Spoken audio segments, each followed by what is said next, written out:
ನಮಸ್ಕಾರ ವೀಕ್ಷಕರೇ, welcome to stocks Kannada. ಬನ್ನಿ, ಇವತ್ತು ನಿಫ್ಟಿ ಹಾಗೂ ಬ್ಯಾಂಕ್ ನಿಫ್ಟಿ ಇಷ್ಟೊಂದು ಫಾಲ್ ಆಗಲಿಕ್ಕೆ ಏನು ಕಾರಣ? ಆಲ್ಮೋಸ್ಟ್ ಆಲು ಮಾರ್ಕೆಟು ಬಿಗ್ನಿಂಗ್ ಅವರ್ಸ್ನಲ್ಲಿ ಚೆನ್ನಾಗಿ ರ್ಯಾಲಿ ಕೊಡ್ತಾ ಇತ್ತು.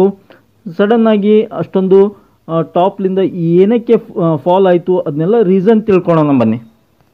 ಹಾಗೆ ಸುಜ್ಲಾನ್ ಬಗ್ಗೆ ಸಾಕಷ್ಟು ವ್ಯಕ್ತಿಗಳು ನನಗೆ ಕಮೆಂಟ್ಸ್ ಮಾಡಿದ್ದಾರೆ. ಸುಜ್ಲಾನ್ ಒಂದು ತಿಳಿಸಿ, ತುಂಬ ಫಾಲ್ ಆಗ್ತಾ ಇದೆ, ಅದ್ರ ಬಗ್ಗೆ ತಿಳಿಸಿ, ಇನ್ವೆಸ್ಟ್ ಮಾಡಿದ್ದೀವಿ ಅಂತ ಹೇಳ್ತಾ ಇದ್ದಾರೆ.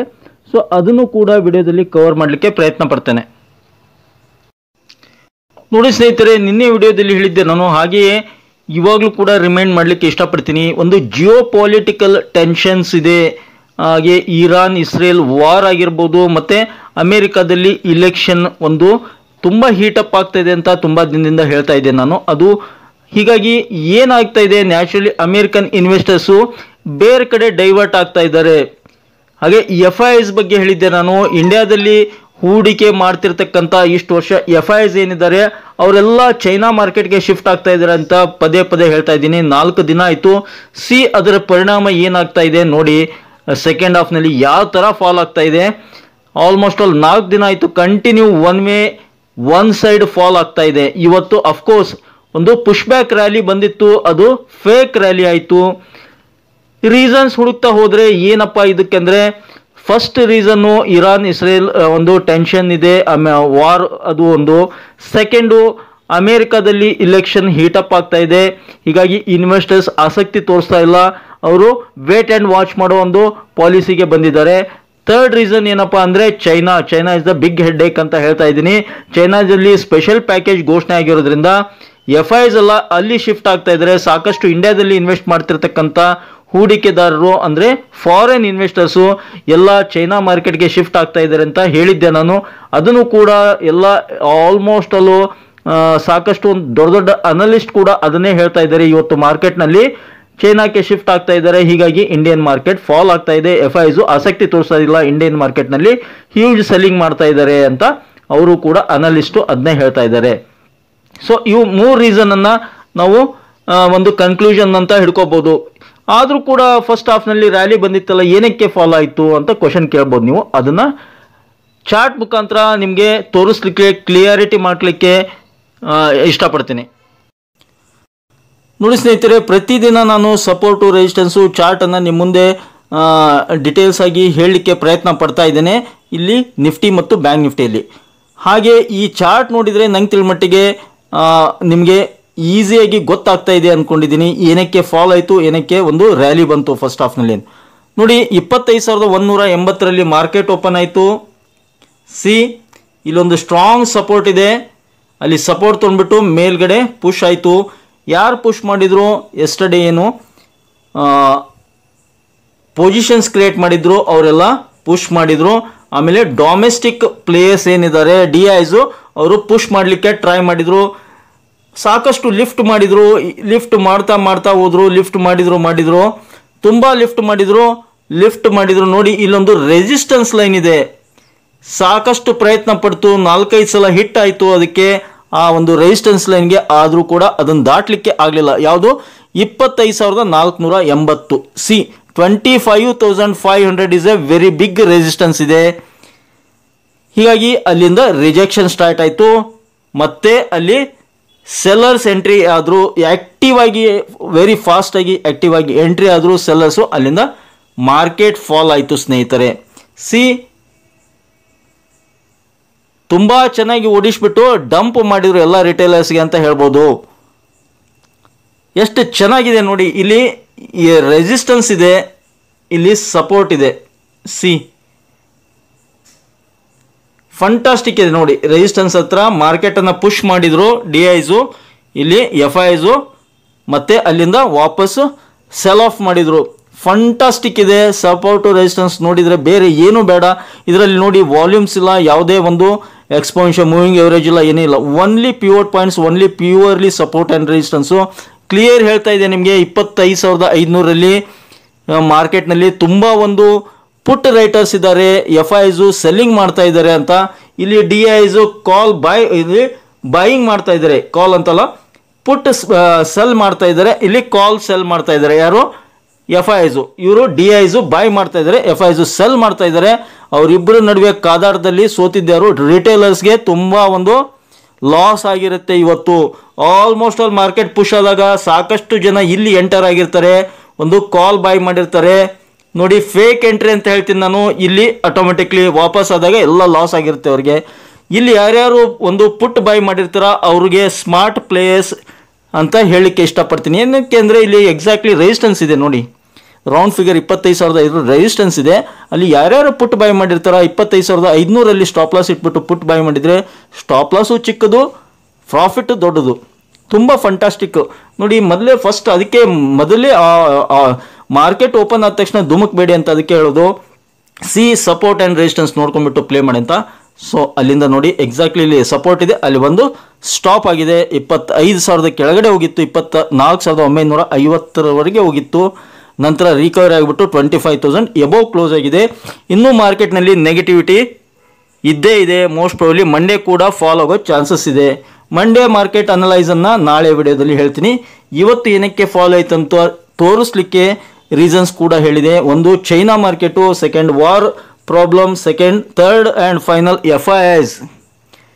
FIs ಹ್ಯೂಜ್ ಕ್ವಾಂಟಿಟಿಯಲ್ಲಿ ಸೆಲ್ ಮಾಡ್ತಾ ಇದ್ದಾರೆ ನಮ್ಮ ಇಂಡಿಯನ್ ಮಾರ್ಕೆಟ್ನಲ್ಲಿ.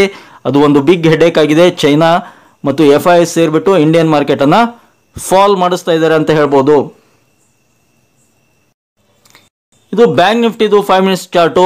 ಆ್ಯಸ್ ಯೂಶುವಲ್ ಕಾಪಿ ಮಾಡಿದಾಗಿದೆ. ನಿಫ್ಟಿದು ಹೇಗಿತ್ತು ನೋಡಿ, ಇಲ್ಲಿ ಓಪನ್ ಆಯಿತು, ಒಂದು 51,650 ಓಪನ್ ಆಯಿತು. ಪುಷ್ ಮಾಡಿದ್ರು DIs 52,300 ಆಯಿತು. ನಿನ್ನೆ ಹೇಳಿದ್ದೆ ನಾನು, ಸಪೋಸ್ ಏನಾದರೂ ಅಪ್ಸೈಡ್ ಅಂತೂ ಕೊಡಲ್ಲ, ನಾನು ಕೊಟ್ಟರು ಕೂಡ ಹೇಳಕ್ಕೆ ಬರಲ್ಲ, ರೀಬೌಂಡ್ ಆಗ್ಬೋದು ಅಂತ ಹೇಳಿದ್ದೆ. ಮಾರ್ಕೆಟ್ ಏನಾದರೂ ರೀಬೌಂಡ್ ಆದರೆ 52 ಫಸ್ಟ್ ಟಾರ್ಗೆಟು, 52,000 ಕ್ರಾಸ್ ಆದರೆ 52,300ವರೆಗೂ ಬರ್ಬೋದು ಅಂತ ಹೇಳಿದ್ದೆ. ನೋಡಿ ಎಕ್ಸಾಕ್ಟ್ಲಿ 52,350ವರೆಗೆ ಬಂದ್ಬಿಟ್ಟು ಇಲ್ಲಿ ಕೂಡ ರೆಸಿಸ್ಟೆನ್ಸ್ ಇದೆ ನೋಡಿ, 52,400 ರೆಸಿಸ್ಟೆನ್ಸ್ ಲೈನ್ ನಿಮ್ಗೆ ಕಾಣ್ತಾ ಇದೆ ಅನ್ಕೊಂಡಿದ್ದೀನಿ. ಫಂಟಾಸ್ಟಿಕ್ ರೆಸಿಸ್ಟೆನ್ಸ್ ಇದೆ, ಬಿಗ್ ರೆಸಿಸ್ಟೆನ್ಸ್ ಇದೆ. ಅಲ್ಲಿ ಕೂಡ FIs ಸೆಲ್ ಮಾಡಿದ್ದಾರೆ. ಸ್ಮಾರ್ಟ್ ಪೀಪಲ್ ಸೆಲ್ ಮಾಡ್ತಾರೆ, ನಾವು ಅದನ್ನ ಅರ್ಥ ಮಾಡ್ಕೋಬೇಕು. ನಾವು ಕೂಡ ಟಾಪ್ನಲ್ಲಿ PE ಬೈ ಮಾಡಿದರೆ 52,400 ಸ್ಟಾಪ್ ಲಾಸ್ ಇಟ್ಬಿಟ್ಟು ಒಂದು PE ಬೈ ಮಾಡಿದರೆ ಫಂಟಾಸ್ಟಿಕ್ ಅರ್ನಿಂಗ್ಸ್ ನೋಡಿ. ಟಾಪ್ನಿಂದ ಹಿಡಿದ್ರೆ ಬಾಟಮ್ವರೆಗೆ ಆಲ್ಮೋಸ್ಟ್ 950ರಿಂದ 1000 ಪಾಯಿಂಟ್ ಫಾಲ್ ಆಗಿದೆ. ಆದರೆ ಬ್ಯಾಂಕ್ ನಿಫ್ಟಿಯಲ್ಲಿ ತೋರಿಸ್ತಾ ಇರೋದು ಎಷ್ಟು, 380 ಪಾಯಿಂಟ್ ತೋರಿಸ್ತಾ ಇದೆ. ಆದರೆ 52,350ರಿಂದ 51,350ವರೆಗೆ ಕ್ಯಾಲ್ಕುಲೇಟ್ ಮಾಡಿ, 400ವರೆಗೆ ಕ್ಯಾಲ್ಕುಲೇಟ್ ಮಾಡಿ ನೀವು, ಆಲ್ಮೋಸ್ಟ್ ಅಲ್ಲೂ 900 ಪಾಯಿಂಟ್ ಸಿಗುತ್ತೆ. ಅಷ್ಟೊಂದು ಬೇಡ, ಒಂದು 600 ಪಾಯಿಂಟ್ ಹಿಡಿದ್ರು ಕೂಡ, ಸಪೋಸ್ ನಾವು ಇಲ್ಲಿ ಎಂಟರ್ ಆಗಿದ್ದರೆ ಇಲ್ಲಿ ಏನಾದರೂ ಪ್ರಾಫಿಟ್ ಬುಕ್ ಮಾಡ್ಕೊಂಡು 600 ಪಾಯಿಂಟ್ ಹಿಡಿದ್ರೆ ಅದನ್ನು ಕೂಡ ಪ್ರೀಮಿಯಂನಲ್ಲಿ add the money in the money convert ಮಾಡಿದರೆ ಏನಿಲ್ಲ ಅಂದ್ರೆ ಒಂದು 200 ಪಾಯಿಂಟ್ಸ್ ಪ್ರೀಮಿಯಂನಲ್ಲಿ ಸಿಕ್ಕಿರೋದು, ಫಂಟಾಸ್ಟಿಕ್ ಅರ್ನಿಂಗ್ಸ್ ಆಗಿರೋದು. ಅದಕ್ಕೆ ಹೇಳೋದು ನಾನು, ಇಲ್ಲಾದರೂ ಎಂಟ್ರಿ ಆಗ್ಬೋದು, ಇಲ್ಲಾದರೂ ಎಂಟ್ರಿ ಎರಡು ಅವಕಾಶ ಕೊಟ್ಟಿದೆ ಮಾರ್ಕೆಟು. ಅದನ್ನು ಪ್ರಾಕ್ಟೀಸ್ ಮೇಲೆ ಬರುತ್ತೆ. ಹಾಗೆ ಬ್ಲೈಂಡ್ ಆಗಿ ಎಂಟ್ರಿ ಆ್ಯಂಡ್ ಎಕ್ಸಿಟ್ ಆಗಲಿಕ್ಕೆ ಆಗಲ್ಲ ಮಾರ್ಕೆಟ್ನಲ್ಲಿ. ಬ್ಲೈಂಡ್ ಆಗಿ ಪ್ಲೇ ಮಾಡೋದಾದರೆ ಲಾಸ್ ಆಗುತ್ತೆ. ಹೀಗಾಗಿ support, resistance, pure points are most important ಸ್ನೇಹಿತರೆ. ಸೊ ಫಾಲ್ ಎದಕ್ಕಾಯಿತು ಹೇಳಿದ್ದೀನಿ ನಿಮಗೆ ನೋಡಿ. FIs ಮೇಜರ್, ಅದ್ರ ಜೊತೆಗೆ ನೋಡಿ ಸಪೋರ್ಟ್, ರೆಸಿಸ್ಟೆನ್ಸ್ ವರ್ಕ್ ಮಾಡಿದೆ, ಇಲ್ಲಿ ಸಪೋರ್ಟ್ ಇತ್ತು, ಬ್ರೇಕ್ ಆಗಿದೆ, ಫಾಲ್ ಆಯಿತು. ಎಷ್ಟು ಬ್ಯೂಟಿಫುಲ್ ಆಗಿ, ಎಷ್ಟು ಚೆಂದಾಗಿ ಆ್ಯಕ್ಟ್ ಮಾಡ್ತವೆ ನೋಡಿ ಸಪೋರ್ಟ್, ರೆಸಿಸ್ಟೆನ್ಸು. ನೀವು ಸ್ಟಡಿ ಮಾಡಿ. ಹಾಗೆ ಸ್ನೇಹಿತರೆ, ಸುಜ್ಲಾನ್ ಎನರ್ಜಿ ಲಿಮಿಟೆಡ್ ನೋಡಿ, ಇವತ್ತಿನ ಬೆಲೆ 74 ರೂಪಾಯಿ 74 ಪೈಸೆ ಇದೆ. 1 ರೂಪಾಯಿ ಫಾಲ್ ಆಗಿದೆ, 1.5% ಫಾಲ್ ಆಗಿದೆ. ಇದನ್ನು ಸಾಕಷ್ಟು ಜನ ಕಮೆಂಟ್ ಬಾಕ್ಸ್ನಲ್ಲಿ ಕೇಳ್ತಾ ಇದ್ದಾರೆ, ಸುಜ್ಲಾನ್ ಎನರ್ಜಿ ಬಗ್ಗೆ ತಿಳಿಸಿ. ಹಾಗೆ ಸುಜ್ಲಾನ್ ಎನರ್ಜಿಯ ಒಂದು ಸಪೋರ್ಟು, ರೆಸಿಸ್ಟೆನ್ಸ್ ಹೇಳಿ, ಇನ್ನೂ ಎಷ್ಟು ಫಾಲ್ ಆಗ್ಬೋದು, ಅಥವಾ ಇನ್ನೂ ಹೋಲ್ಡ್ ಮಾಡ್ಬೋದಾ, ಅಥವಾ ಬೈ ಮಾಡ್ಬೋದಾ, ಈ ಥರ ಎಲ್ಲ ವಿಭಿನ್ನವಾದ ಪ್ರಶ್ನೆಗಳಿವೆ.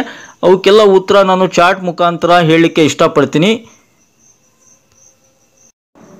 ಸುಜ್ಲಾನ್ ಎನರ್ಜಿದು ಡೈಲಿ ಚಾರ್ಟ್ ಇದು. ಡೈಲಿ ಚಾರ್ಟ್ ನೋಡಿ, ಸುಜ್ಲಾನ್ ಎನರ್ಜಿ ನೋಡಿ ಕಂಟಿನ್ಯೂ ಫಾಲ್ ಆಗ್ತಾ ಇದೆ. ಝೂಮ್ ಮಾಡ್ತೀನಿ ನೋಡಿ. ಎಸ್, ನೀವು ಕೇಳೋದು ಅರ್ಥ. ಎಸ್, ಇಲ್ಲಿಂದ ಫಾಲ್ ಆಗ್ತಾ ಇದೆ. 1 2 3 4 5 ಇಲ್ಲಿ ಗ್ಯಾಪ್ ಡೌನ್ ಆಯಿತು. 6 7 ಆಲ್ಮೋಸ್ಟ್ ಆಲ್ 7ರಿಂದ 8 ದಿನ ಆಯಿತು ಕಂಟಿನ್ಯೂ ಫಾಲ್ ಆಗ್ತಾ ಇದೆ. ಇಲ್ಲಿಂದ ಇಲ್ಲಿವರೆಗೆ ಫಾಲ್ ಆಗಿದೆ. 7ರಿಂದ 8 ದಿನ ಆಯಿತು ಫಾಲ್ ಆಗ್ತಾ ಇದೆ. ಏನಕ್ಕೆ ನೋಡಿ, ಪ್ಯಾಟರ್ನ್ ಚೇಂಜ್ ಆಗಿದೆ, ಪ್ರಾಫಿಟ್ ಬುಕ್ಕಿಂಗ್ ಆಗಿದೆ. ಟಾಪ್ನಲ್ಲಿ ಪ್ರಾಫಿಟ್ ಬುಕ್ಕಿಂಗ್ ಆಗಿದೆ ಸ್ನೇಹಿತರೆ, ಇಲ್ಲಿ ಪ್ರಾಫಿಟ್ ಬುಕ್ಕಿಂಗ್ ಮಾಡಿದ್ದಾರೆ. ಸಾಕಷ್ಟು ಜನ ಪ್ರಾಫಿಟ್ ಬುಕ್ಕಿಂಗ್ ಮಾಡಿದ್ದಾರೆ. ಯಾರ್ಯಾರು ಇಲ್ಲಿ ಎಂಟರ್ ಆಗಿದ್ರು ಅವರೆಲ್ಲ ಪ್ರಾಫಿಟ್ ಬುಕ್ಕಿಂಗ್ ಮಾಡಿದ್ದಾರೆ. ಸೊ ಅದಕ್ಕೋಸ್ಕರ ಒಂದು ಸೆಲ್ ಆಫ್ ಆಗಿದೆ, ಒಂದು ರೀಸನು. ಎರಡನೇದು ನಮ್ಮ ಚಾರ್ಟ್ ಪ್ಯಾಟರ್ನ್ ಹೇಳೋದಾದ್ರೆ ಎಂ ಪ್ಯಾಟರ್ನ್ ಫಾರ್ಮ್ ಆಗಿದೆ. ಇಲ್ಲಿ ಸಿ ಕಂಪ್ಲೀಟ್ ಎಂ ಪ್ಯಾಟರ್ನ್ದು ಬಾಟಮ್ ಇಲ್ಲಿರುತ್ತೆ, ಎಕ್ಸಾಕ್ಟ್ಲಿ ಸಪೋರ್ಟ್ ಅಲ್ಲಿವರೆಗೆ ಬಂದು ನಿಂತಿದೆ. ಇಲ್ಲಿಂದ ರೀಬೌಂಡ್ ಆಗಬೇಕು ನಂಗೆ ತಿಳಿಮಟ್ಟಿಗೆ. ಆಗಲಿಲ್ಲ ಅಂದರೆ ನೆಕ್ಸ್ಟ್ ಸಪೋರ್ಟ್ ಬಂದ್ಬಿಟ್ಟು 70, ಅದನ್ನು ಬಿಟ್ಟರೆ 68 ಈಸ್ ಅ ಫಂಟಾಸ್ಟಿಕ್ ಸಪೋರ್ಟ್ ಇದೆ. ಅದನ್ನು ದಾಟ್ತಂದ್ರೆ ಫೈನಲ್ ಸಪೋರ್ಟ್ 66, 66 ಲಾಸ್ಟ್ ಸಪೋರ್ಟ್ ಇದೆ. 68, 66 ಇವೆರಡು ಬಿಗ್ ಸಪೋರ್ಟ್ ಇವೆ. ಫಸ್ಟ್ ಸಪೋರ್ಟು 70 ಇದೆ, 70 ಇದೆ. ಇದರಲ್ಲಿ ಚಾರ್ಟ್ನಲ್ಲಿ ಆಲ್ಮೋಸ್ಟ್ ಅಲ್ಲೂ ಫಾಲ್ ಕಂಪ್ಲೀಟ್ ಆಗಿದೆ ಅನ್ಕೊಂತೀನಿ ನಾನು. 70ಯನ್ನು ಹೋಲ್ಡ್ ಮಾಡ್ಬೋದು, 70ಇಂದ ರೀಬೌಂಡ್ ಆಗೋ ಚಾನ್ಸ್ ಇರುತ್ತೆ. ತುಂಬ ದಿನಗಳಿಂದ ಸಪೋಸ್ ಯಾರಾದರೂ ಇದರಲ್ಲಿ ಹೂಡಿಕೆ ಮಾಡಿದರೆ ನಾನು ನಿಮಗೆ ಹೇಳೋದೇನೆಂದರೆ, ಸೊ 71 ಇಲ್ಲಿದೆ ನೋಡಿ, ಎಕ್ಸಾಕ್ಟ್ಲಿ ಅಲ್ಲಿ ಬಂದಿದೆ. ಹೀಗಾಗಿ 70ಯನ್ನು ಕನ್ಸಿಡರ್ ಮಾಡಿ, 70 ಸ್ಟಾಪ್ ಲಾಸ್ ಇಡಿ.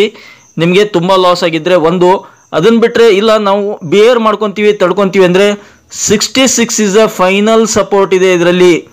ಅದನ್ನು ಬೀಟ್ ಆತಂದರೆ ಎಕ್ಸಿಟ್ ಆಗಿಬಿಡ್ಬೋದು. ಫಾರ್ ಲಾಂಗ್ ಟರ್ಮ್ ಇನ್ವೆಸ್ಟರ್ಸ್ಗೆ ನಾನು ಹೇಳ್ತಾ ಇರೋದು 66 ಅಂದರೆ 2 ವರ್ಷ 3 ವರ್ಷ 5 ವರ್ಷ ಈ ಥರ ಹೂಡಿಕೆ ಮಾಡೋರು 66 ಸ್ಟಾಪ್ ಲಾಸ್ ಇಟ್ಕೋಬೋದು. ಇಲ್ಲಪ್ಪ ನಾನು 2 ತಿಂಗಳು 5 ತಿಂಗಳು 1 ವರ್ಷದ ಒಳಗಡೆ ಹೂಡಿಕೆ ಮಾಡಿ ಸ್ವಿಂಗ್ ಟ್ರೇಡಿಂಗ್ ಮಾಡ್ತೀನಿ, ಇಲ್ವಾ ಒಂದು ಶಾರ್ಟ್ ಟರ್ಮ್ ಇನ್ವೆಸ್ಟರ್ ನಾನು ಅನ್ನೋದಾದರೆ 70ಯನ್ನು ಸ್ಟಾಪ್ ಲಾಸ್ ಇಟ್ಕೊಳ್ಳಿ. ಮತ್ತೆ ಎಂಟ್ರಿ ಸಿಕ್ಕಾಗ ಅದ್ರ ಕೆಳಗಡೆ ಎಂಟರ್ ಆಗೋ ಚಾನ್ಸಸ್ ಇರುತ್ತೆ.